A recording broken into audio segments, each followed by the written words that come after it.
तपाईहरु सबैलाई मेरो नमस्कार। यो चाहिँ मेरो सानो स्टुडियो अफिस सबै एकै ठाउँ भएको हो हैन।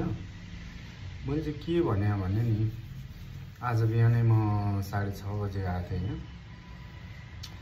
बत्ती चाहिँ लगभग अहिले 7:30 8 बज्दाखेरि 4 चोटी भन्दा धेरै बत्ती गइसकेको अवस्था छ। मैले चाहिँ के भन्नु खोजेको भने तपाईको 2 महिना पनि भएको छैन होला हाम्रो कुलमानजीलाई प्राधिकरणबाट निकालिएको। अब निकालिएकै भन्नु पर्यो हैन। जबरजस्ती अब उसको करार अवधि सकिएको पनि थिएन। नसकिँदै पनि करार अवधि कति लगभग 4 महिना 5 महिना बाँकी थियो हैन।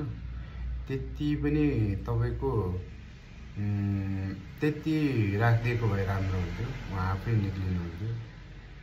तर बिचैमा अब एउटा जबरजस्ती निकालिएको कारणले चाहिँ अब ओली सरकार त्यसै पनि त कन्ट्रोभर्सीमै भइरहेको छ जहिले पनि हैन। तर त्यति काम गरिदिएको भए अलिकति जे भए पनि एउटा नियम कानुनलाई मानेको हुन्थ्यो। त्यो पनि भएन हैन। र अर्को कुरा अब अर्को चाहिँ नि प्राधिकरणको एमडी अर्को आयो हितेन्द्र साक्य आएपछि त झन् अब यो डामाडोलै भएछ। काठमाडौँमा यति धेरै बत्ती जान थालेको छ हैन। तर लङ उ चाहिँ जाँदैन। जस एकछिनमा जाने आउने भइरहेको हुन्छ।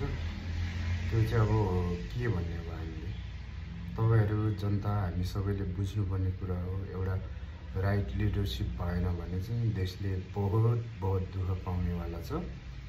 त्यही भएर हामीले 84 मा चाहिँ अब एउटा चाहिँ राइट लिडर छान्नुपर्छ भन्ने चाहिँ मेरो चाहिँ सोच हो। पुरानो जति पनि पार्टीको लिडरहरु छ सबैको कामहरु देखिसक्यो। सबैजनाले देख्नु भएकै होला, यत्रो एक्सपिरियन्स गर्नु भएकै होला यत्रो वर्ष हैन। त्यही भएर लिडर छान्दाखेरि चाहिँ एकदम बुझेर सोचेर छान्नु पर्यो। त्यो चाहिँ कुनै हाम्रो आमाको माइतबाट लिएको त्यो दाइजो होइन क्या।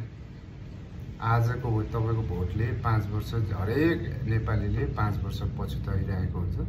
त्यही एकचोटि भोट गर्यो, फेरि त्यही पार्टीलाई सराप्यो, त्यही लिडरलाई सराप्यो, बस्यो, सोशल मिडियामा कमेन्ट गर्यो, त्यति मात्रै होइन क्या। लाइफलाई त्यसरी परिवर्तन हुँदैन। देश त्यसरी परिवर्तन हुँदैन। विकासहरु त्यसरी आउँदैन। हामी आफैले डिसिजन गर्नुपर्छ भोट गर्दाखेरि इलेक्सनको टाइममा। त्यति भन्न चाहे अहिले। Thank you.